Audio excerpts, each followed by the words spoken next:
and conversation and topics that have to do around mental health. So this is our first one of 2024, and I'm super excited about it because it's such a great movie. So Kimberly, I'll turn it over to you.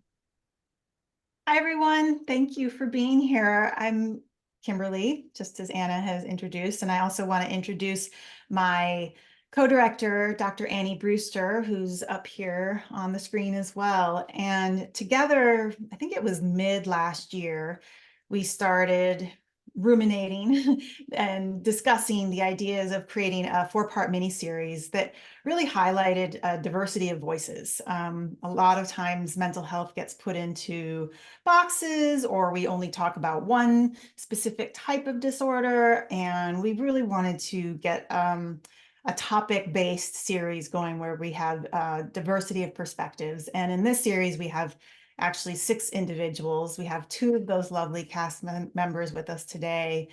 And I think today we're only going to screen the first episode, but all the other episodes are free and available to watch on YouTube, and we can make sure that that link is provided, and you can share those with everybody and watch them with your family. They're short, they are poignant, and our cast did such a beautiful job at just kind of bearing their souls, bearing their experiences and their stories for all of us so that we can really see what the truth of these experiences are, and not so much the academic experience. So thank you so much. Annie, I don't know if did I miss anything? Do I need to add? You want to add anything?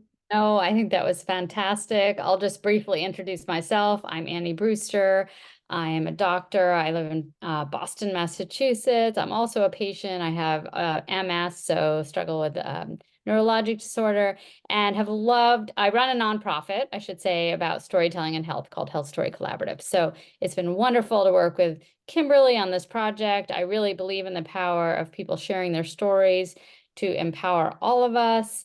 And it's been such a privilege to work with this cast who shared their authentic, honest stories with us, which takes so much courage and is really a gift to all of us. So we hope it's a jumping off point for conversation and for all of us to look inwards and think about ourselves and to think about our communities as well. Should we introduce our cast members who are here?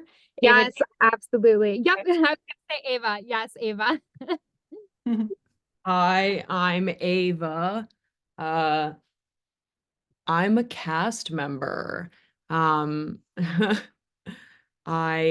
was reached out to, I don't know how much I'm supposed to say, because I guess you'll figure it out, but I am from Massachusetts. I live in Boston. So it's only 7:30 for me right now, 7:36.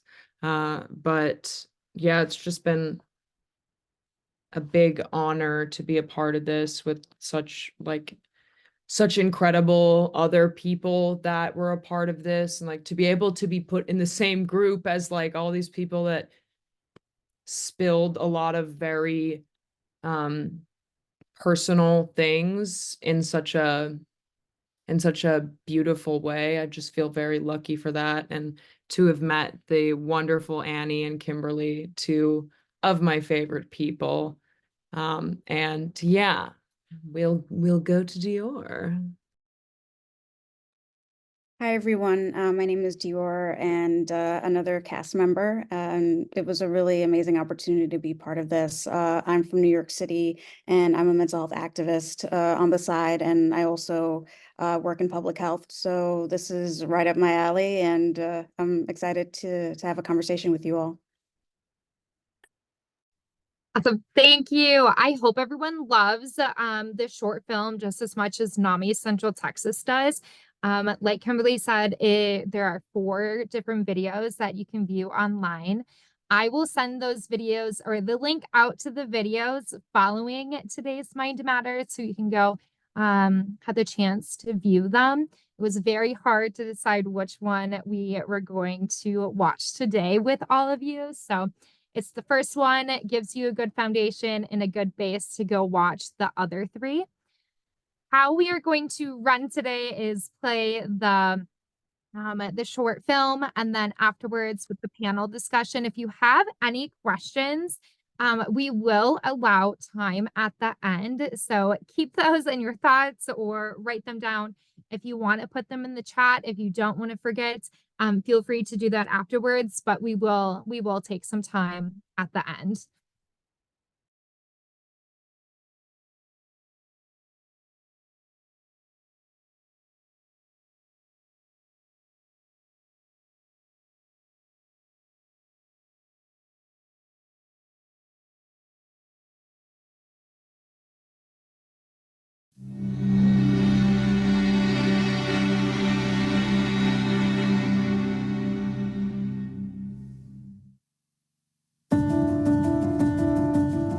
It was as much the absence of good as the presence of bad that made my life difficult, because I didn't really know what normal was. I was different, you know, I processed emotions differently than my sisters. I feel, you know, different in a way. I feel like I have something going on where I have 3 lovely voices inside my head. Yeah, prior to high school, I don't remember feeling this way. I think the only time that I didn't feel like I was depressed was maybe 6 years old. I got a B on one of my report cards. I had a panic attack at 6. So I grew up with my mom, my sister, and my maternal grandparents. My dad, biological father, lived with us for a little bit, but he left when I was around 6 years old. And so prior to that, there was domestic violence through him. My mother was 16 when she got pregnant with my sister, so she was super young and she was a victim of domestic violence. My biological father was abusive to her, but also to me and my sister. And then when my mother was 19, she remarried. My stepfather was I'm a child molester, I guess is what to say. So he was just inappropriate and abusive. Another aspect that probably exacerbated this as well was my sexuality and that identity, and wrestling with that for so long. I would constantly hear the word faggot flung from some of my best friends, and I quickly decided I don't want to be that. People don't like that. But that, feeling, again, maybe that's where the sense of inadequacy and feeling less than stemmed from. I grew up, you know, in football. Football was my number one deal. I played as an offensive lineman. You know, the guys that are in football, you're one out of the 5 guys that are in the front lines about to hit the guy that's in front of you and cross the line of scrimmage. So you want it to be, you know, you got to be tough. You know, you got to be strong. So you have these coaches embedded into your head saying that, you know, pain is weakness leaving the body. Suck it up, buttercup. You know, put some dirt on that wound. And so when it comes to being, you know, a man that has this mental, you know, condition, it's, you know, I guess during those 6 years of me not seeking help from 06 to 12, I didn't want to show weakness as well. Inside my head, I feel like there's always been that innocent child that doesn't know what right from wrong is and isn't trying to harm, and that's like the good Ava, the little Ava. And then there's always felt like that really self-injurious part of myself that I've always kind of referred to as bad Ava. And I think that had a lot to do with the things I was told as a kid. You're dumb, you're stupid, you talk too much, you're a disgrace to the family. And it was just like all of those things like piling up on like a 5, 6, 7-year-old.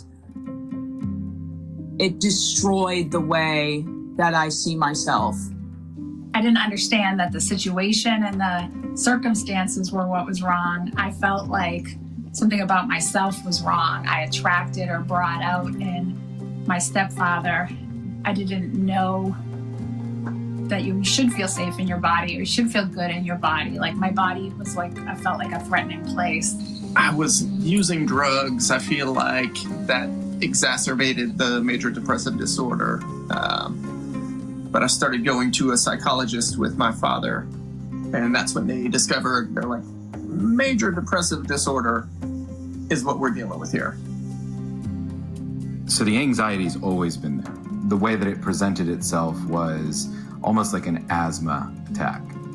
I was the first diagnosed case in Texas of having nervous cough. Anytime something that really attacked my nerves got a hold of me, I would cough myself into this frenzy where I could not breathe.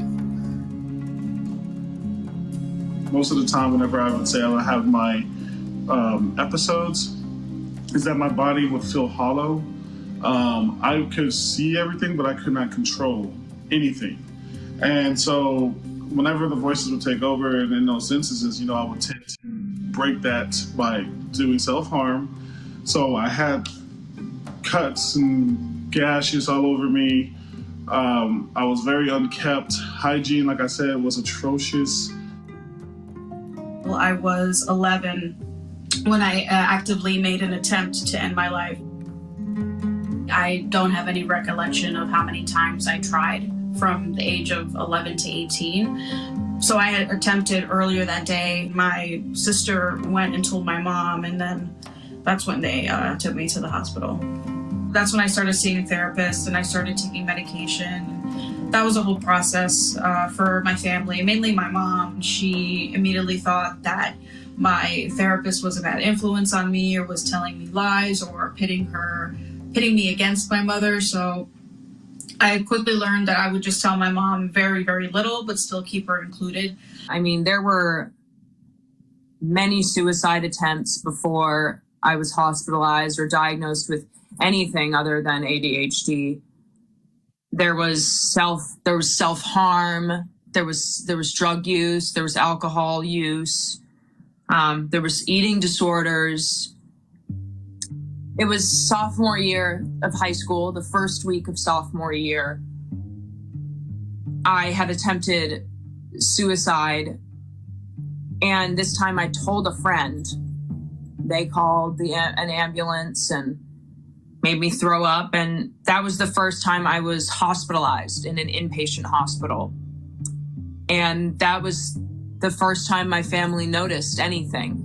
And they diagnosed me with like symptoms of schizophrenia, symptoms of borderline personality disorder, bipolar, just all of it, OCD, this, that. And I was like, give me more, give me more, give me more. I was diagnosed with everything. And I wanted to be. I was like, diagnose me with anything and everything. Define me so I don't have to define myself. I started hearing those voices go to San Angelo, go to Dallas. It was 12 o'clock at midnight, and I remember driving to San Angelo. That's a 3-hour drive from here in Austin. And then I went from around 3:30, I drove from San Angelo to Dallas, and that's another, 3 hours. I passed out the wheel, and I awoke to having my head slammed into the steering wheel. And when I realized what I'd done, I rear-ended a lady, in the back of my head. I was like, I know I need to get help. I know this is the time. And then a little bit later down the road is when I was like, okay.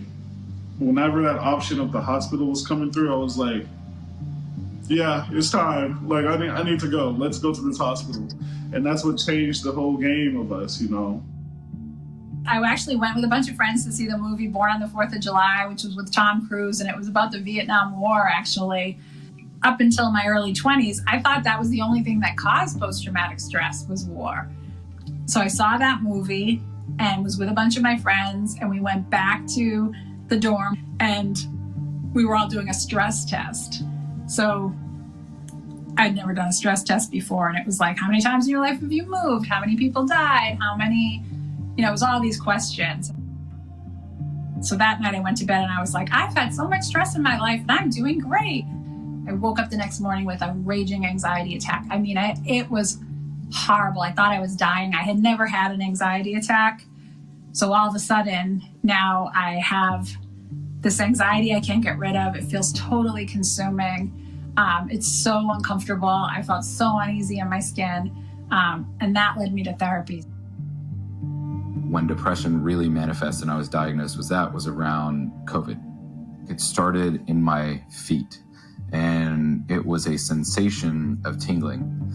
And the tingling sensation drove itself all the way up to my chest, and it stopped there. And then I really panicked because it stopped there.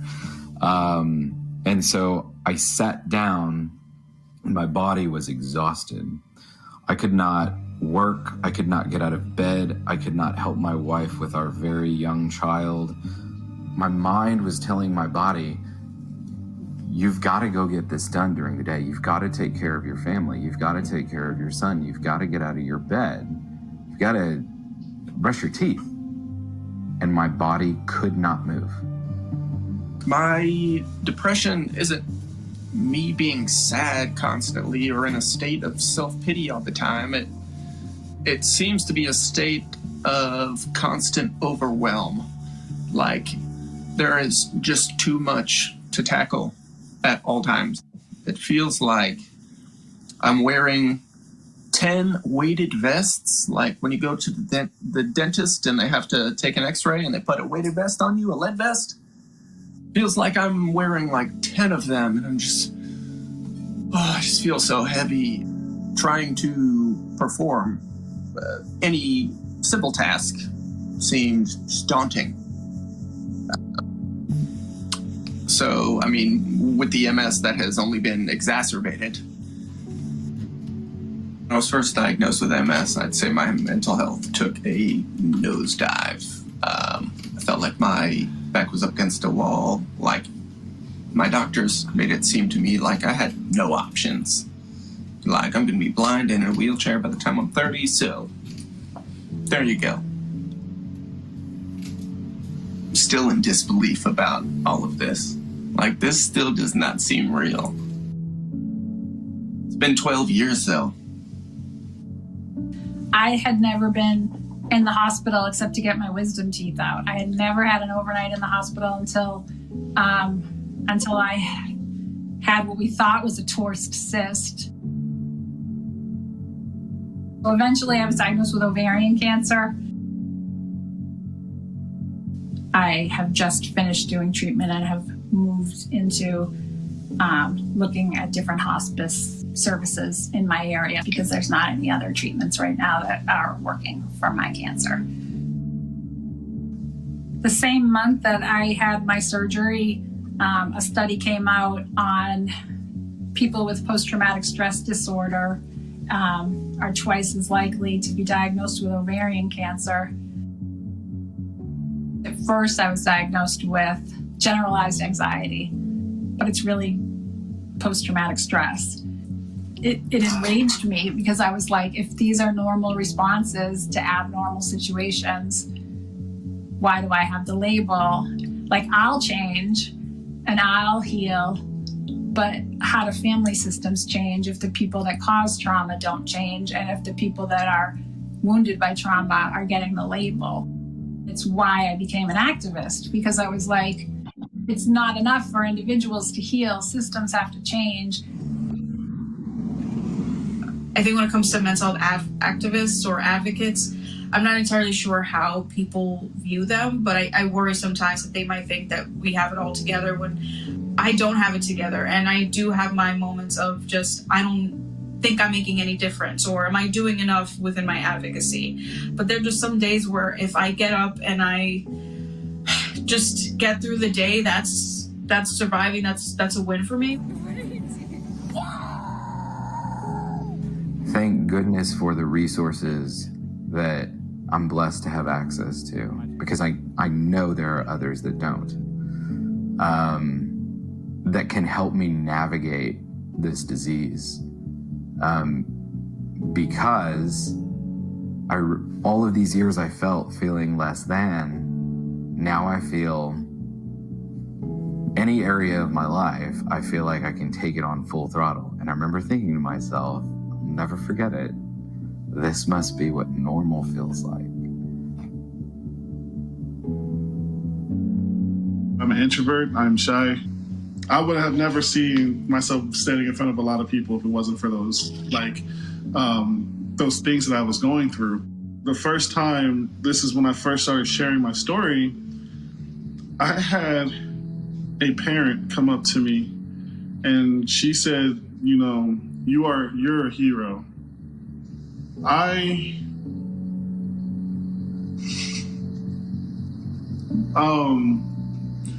instantly said, I'm not a hero. I told her, you know, I'm not a hero. I'm just a man. And she said, no, you saved so many people today. Like,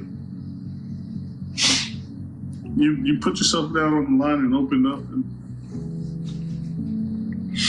said, you're my hero.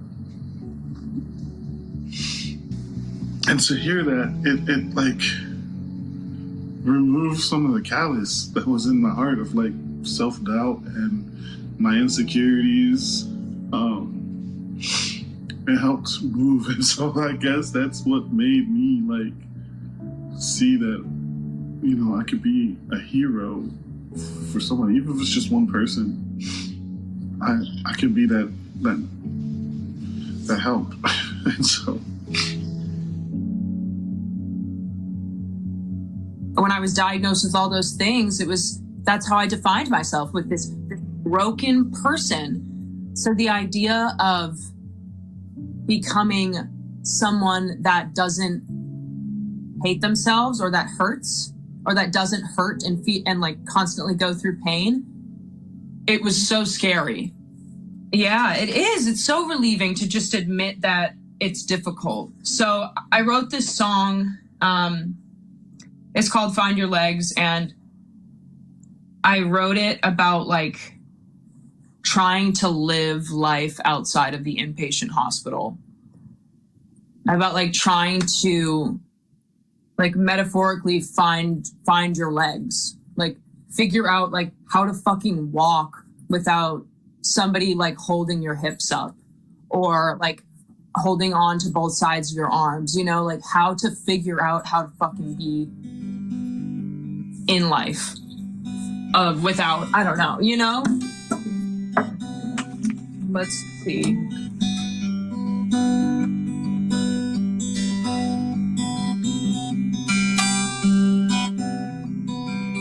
You've been running all alone till you feel free. It ain't fun, but studded roads with a false debris. Guarantee your third degree be just enough, 'cause family is falsity in your life's gloves.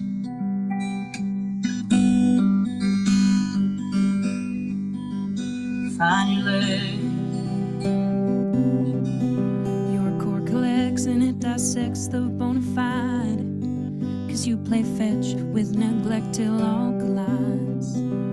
Self-prescribed formaldehyde to pace the edge, but when you're tired-eyed hearted child mind disconnect, oh, it's a stretch to try again, but you know best, a fire no end. Find your legs.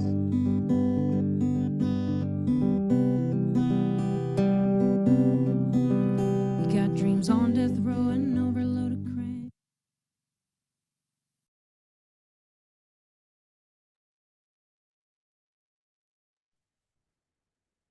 Ava, that is such a beautiful song. I could listen to that as many times I have watched that video.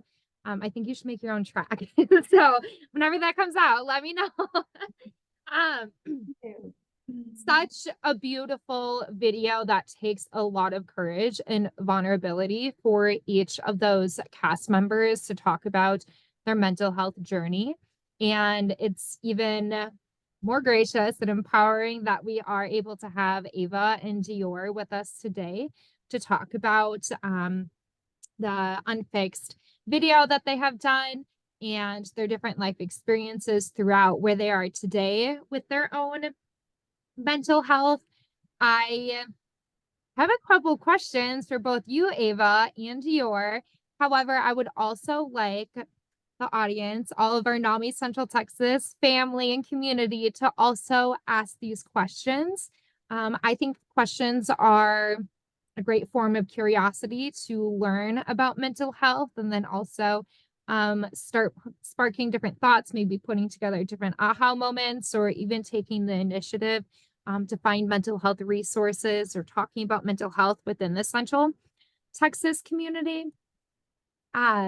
So obviously, since this is a little bit of a tough topic, you are more than likely to share what you want to share, or you can pass that. I would like to say pass the baton.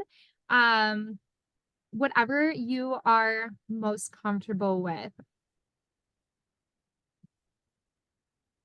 So Ava, if you don't mind, I'll go ahead and ask you, and then we'll just bounce back and forth. What motivated you the most to be part of this process and this 4-part series?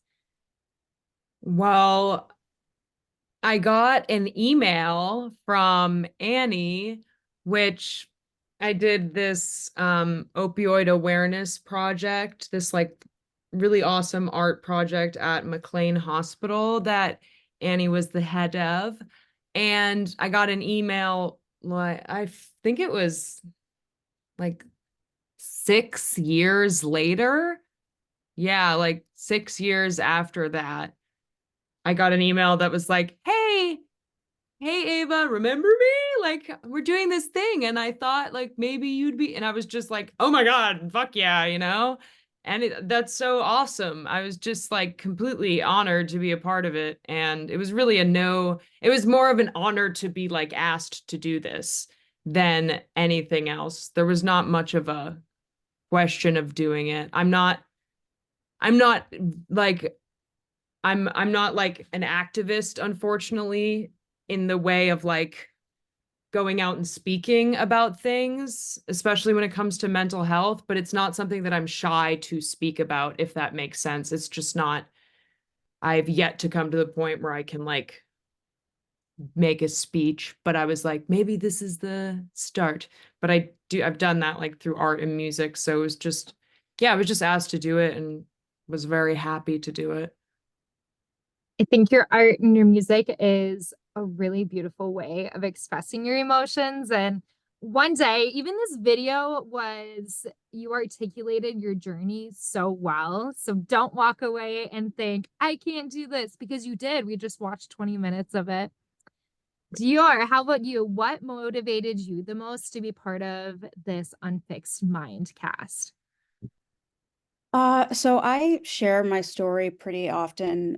So, you know, I am lucky to have opportunities to do things like this, but I just felt that coming from both of them, I just felt a lot of care, and like they were very genuine about how they wanted to bring life to our stories. And I don't believe I've been part of a documentary before, and I just thought this is a really great opportunity to share more about what I've experienced in my life. And usually when I do keynotes or similar things like that, it's usually similar stories, but to be asked specific questions about my experience was really important and different for me. So I thought it was a really great experience to have.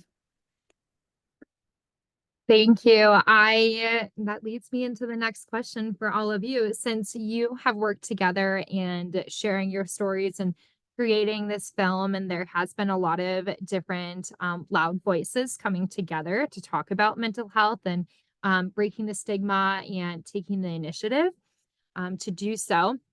Have you learned something else about yourself while listening or talking to other cast members when they talked about their own mental health journey? Feel free to, one of you guys can ask first. That's whatever is coming to your mind. Whoever would like to jump in, feel free. Yeah, I can jump in. I don't want to be the one that always starts because Dior has incredible things to say. So, I mean, first it was just like hearing Dior's story. I was like, and it's funny because every time I watch it, I pick up on different things that I swear weren't there before, but they're all of a sudden there. And I was just hearing about like Dior's experience with her mom being like, they're poison, it's just like the therapist just like, she's poisoning your brain, or I don't know if that was like saying, but that's the kind of shit that like my mom would do and my dad would do. And it taught me to instinctively keep things to myself, and also to not trust my own thoughts and memories, because I was so scared that all the time, everything that I remember about my life was made up. And it's funny, just even rewatching the way that I answer questions in that, I have completely different growth periods from then to now. Like I wouldn't answer, there's no such thing as good Ava and bad Ava anymore. There never was, but it took me 26 years to realize that. And so it's just funny to see how it's like, I may have presented this like level of growth in that, but I look at it now and it's just so showing of that this is a constant work, and there's always progression, and sometimes we fall back, but it means like we're going further. It's very cool to have that documented. And I always cry at weird parts when I watch this, like just for anything. Somebody says something. This time I cried at the part that where one of the cast members says, "Oh my gosh, I guess is this what it feels like to be normal?" And I was like, "Oh," And so I don't know, hearing it from the people in this, all the cast members, it's just like, although we haven't kind of connected on a personal level, at least I haven't connected on a personal level that much to everybody, I feel like so connected through the universe with everyone, because it feels like such a shared experience. Yeah, there are a lot of similarities that I've noticed throughout the 4-part series, and it ties together so beautifully and so well, how everyone's story meshes together with everyone still having their own differences.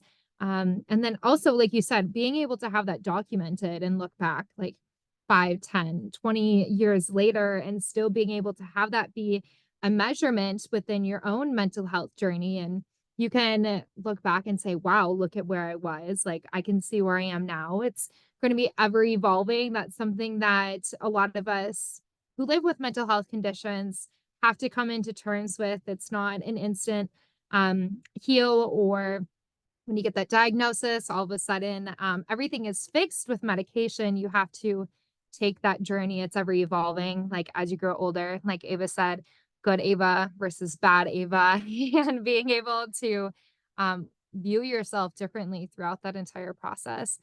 Dior, do you have anything to add? Yeah, it's funny because when Ava was talking about getting the diagnosis, and it's like, give me more. And, I feel like a lot of times simply existing is so much work. So when you have that opportunity for someone just to tell you, it kind of takes away that burden of trying to figure yourself out. Because I think, at least for myself, that I'm always trying to investigate who I am or try to figure things out. I can't just be myself. Everything has a question behind it. And so that definitely resonated with me when Ava was sharing that part of their story.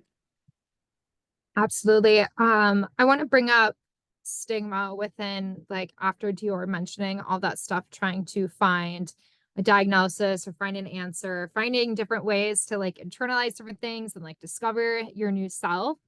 And self-stigma, it has a lot to play within that when you are trying to continue to dig and find an answer. You may be happy with your diagnosis and say, wow, like I finally have an answer or a label to something that I can now get help on, or this is something that I'm not necessarily comfortable with. Like, what do I do with this information now? And unfortunately, that's a way that we have been conditioned to talk about mental health and having that self-stigma. And it is a blessing in a way to get that diagnosis, but also at the same time, it can it can be harmful with who you think that you are with your identity. And then, like Dior said, like you have to go searching for that.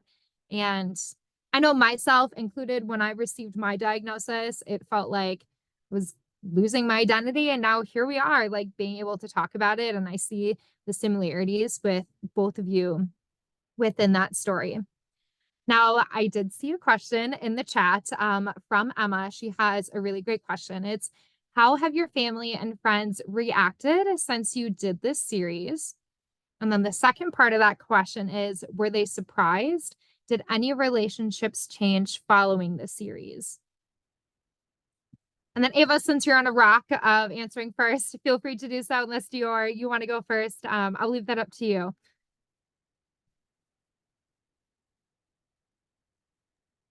This, I haven't shown it to my family. I think that I'm always doing something, and there's also the sense that I don't want to constantly talk about my mental health with them, because, and I don't think it's fair for me to feel this way, but I also don't mind. But feeling like I don't want to be put on center stage with them. And I feel that there is a lot going on with my family, mental health wise, that I feel like there's no space for what I'm experiencing. And so others' emotions and struggles kind of are at the forefront of it. But I would say overall, with just my experience of sharing my story, initially my family was not happy about it. They didn't want other people to think less of me. And it took a long time for me to express to them and to convince them that the point of my advocacy was so that people could see people who look like them, people who have similar experiences to them, so that they no longer feel alone. And so regardless of the medium or whatever, it's something that I want to do so that other people can resonate with that, and also hopefully find the opportunity to bring it up with their own families, regardless of what is happening in their households.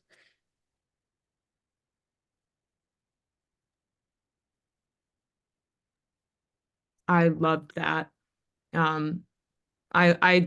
loved what you just had to say, Dior, about the whole, like, first of all, the having to convince people that it's fine to talk about what's going on is just a whole thing. And like, and I remember like being younger and thinking that everybody that went through this was dead. They didn't make it, because I didn't hear anybody talking about it. And like just the act of like going out and like speaking about this, especially as like an adult, it shows like the people that when this is beginning in their life, and it can be at an isolating age, that there are human beings that have grown past the age that that person is at and they're still alive. Like that's just, even if nothing else is said, just seeing somebody with emotional or physical like scars of mental illness or anything, like seeing that person alive is like, it's a game changer. I sent these to my family, and I even like panicked and texted Kimberly, please, oh my God, please make sure you don't mention that my dad has narcissistic personality disorder at all in it. And don't mention that my mom killed herself, because I haven't told my older sister yet. And oh my God, they're going to freak out. They didn't even fucking watch it. So there goes that honest part of the story that somebody could have gotten something out of. But that's a great example of me constantly censoring my own life experience and story in fear that it's going to give people realizations, specifically the people in my family who just like refuse to talk about mental illness. If you say that you have a mental illness, the people in my family think that that's a made up thing. You know, they're like, oh, you made that up. Sure, yeah, because people who have gone to school for a very long time just make things up for fun and then diagnose it to millions of people because that's really fun, you know? So it's just like, it was just an interesting thing to see that. The only person in my immediate life that watched it is my best friend. He texted me, he's like, great episode. And I was like, what? Oh my God. And then for the second episode, he came over and we streamed it on the TV together while like eating popcorn, not watching popcorn. And it's like, and that's when I realized that having mental illness and physical illnesses and being vocal about it, it may drive away bad, like shitty people, but the people that we do have in our life are so, even if it's fewer, are like so much more of like cheerleaders and there and like so loving. And so even if it was just like my one friend that watched it, I know he had pom-poms and was like, oh, good point, and was like, I loved that person, and we had like the tea about it after. It was so, I don't know, that was a beautiful, beautiful aspect of knowing somebody I care about got to watch this. As for the relationships afterwards, even though like specifically my dad didn't watch it, I did have a weird 2-hour phone call with him the other day where we talked about what it was like to go through the divorce that he did with my mom. That was a shit show. She was really mentally ill. I talked about my mental illness and how it's not made up, but how I can understand that he feels that. We had a very deep conversation, and I told him some things in my life that I didn't think I would ever tell him, and it went really well.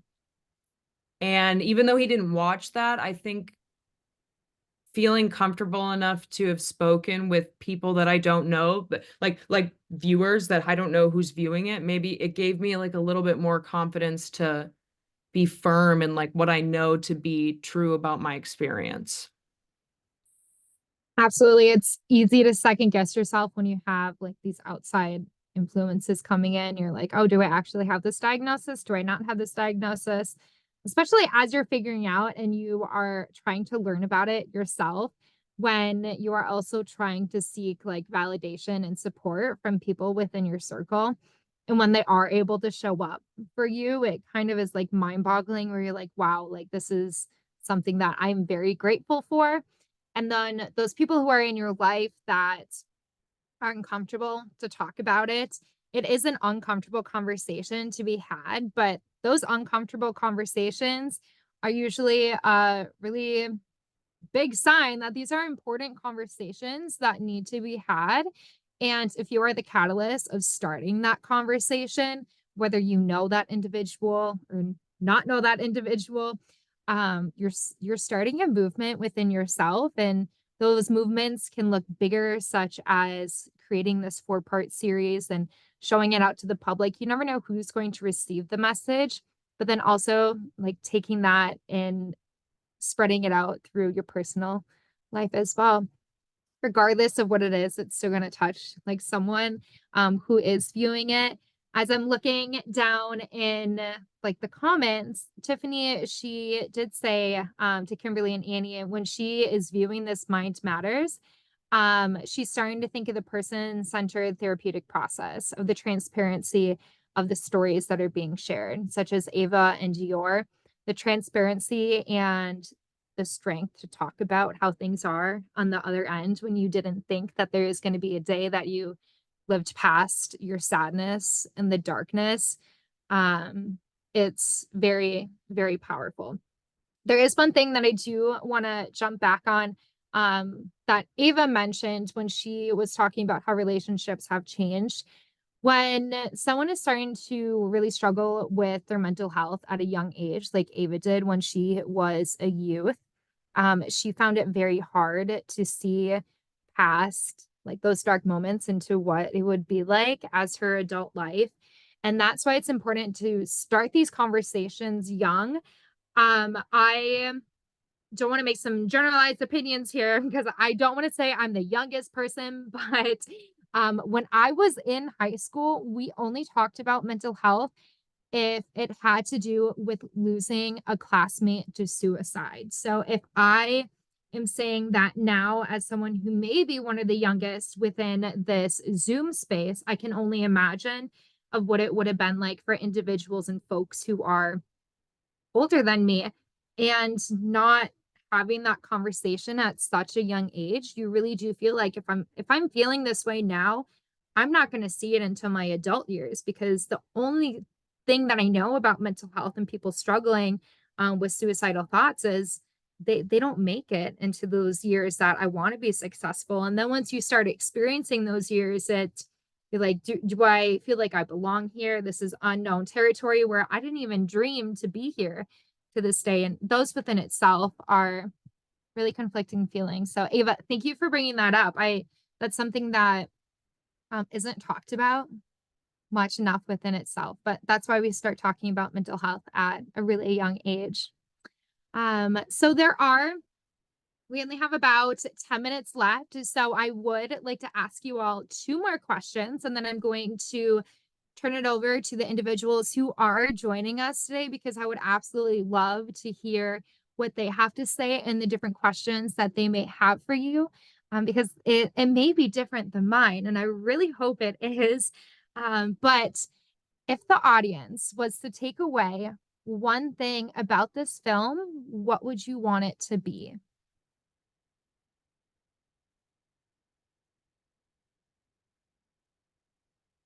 And then either one of you can go first, because we're ping-ponging back and forth.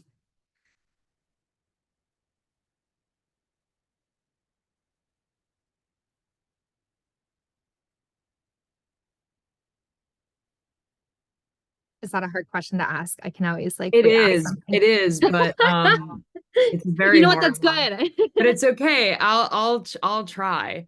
I've noticed I say a lot lately. I'm not into it. I'm really trying not to. I was about to say again. Okay, so what I'm thinking maybe is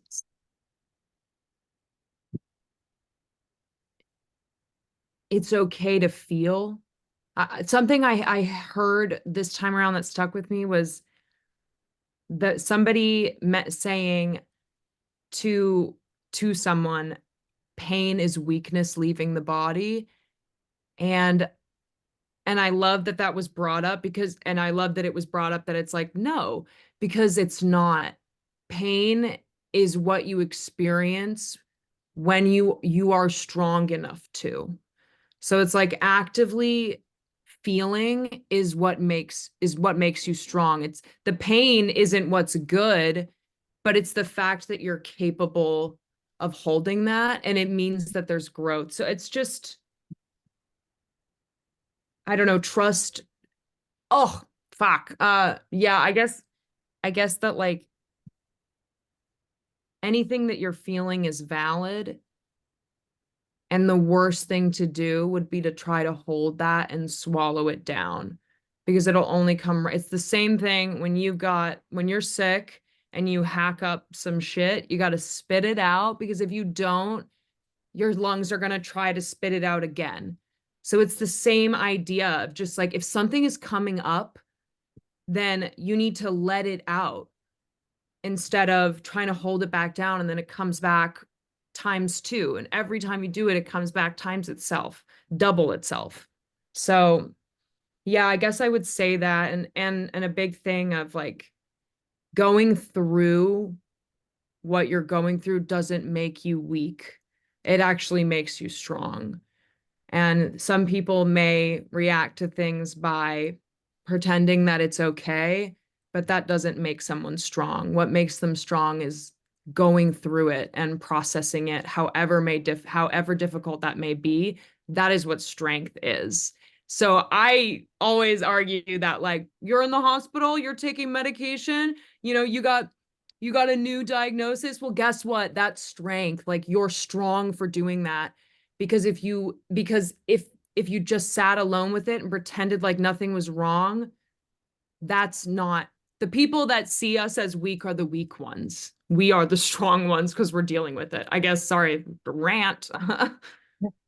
No, I love it, because everything you say is very true and very valid. It's easy for me to say because I live with bipolar disorder. So I'm like, yeah, that's it. Preach those words. But not everyone has that same like outlook. But yeah, such beautiful insights. Cindy, she just put in put in the comment chat such beautiful insights.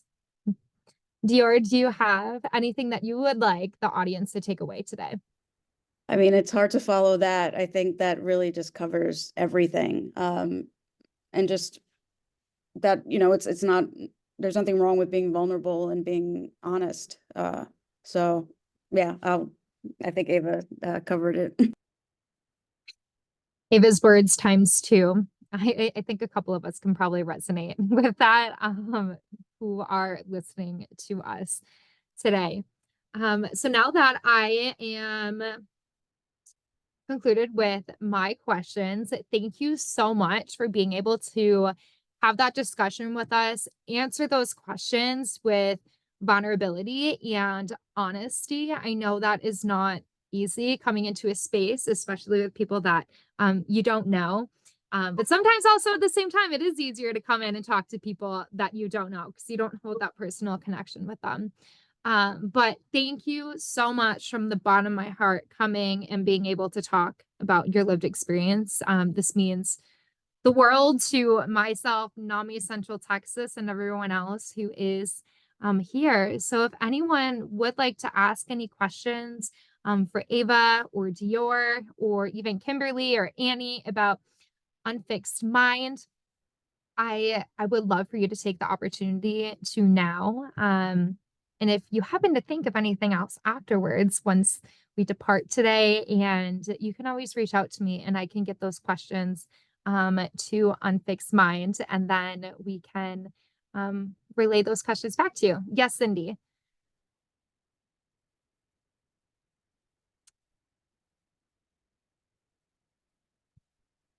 Oh, you're muted. Hold on. I'm going to send the ask to unmute. Okay, there I you just go. want to say thank you guys for Ava and Dior for doing this. I really hope that you guys will find space and time in your lives to continue to do this and share your story, because it was just amazing. And it's unfortunate that I had my camera off, but I was laughing and I was smiling and I was agreeing with you guys. So I just want you all to know that. Okay. As a parent, I have a daughter who is bipolar 1, right? And so I was that family member before who didn't understand, but I did take her to therapy just because I wanted to, she was advocating for herself and I wanted to show up for her. And now I'm on the other side of it where I'm all in. I'm all for it. I'm an advocate. But as a parent, I wanted to ask, what would you have wanted from your family to show support for you guys at the time that you were struggling when in your younger years? That's my question. Yeah.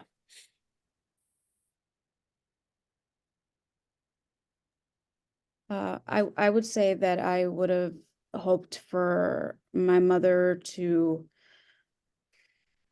think more about me and my feelings and validating them. I think my feelings were constantly invalidated as a kid. And so even to this day, I question everything that I feel and do.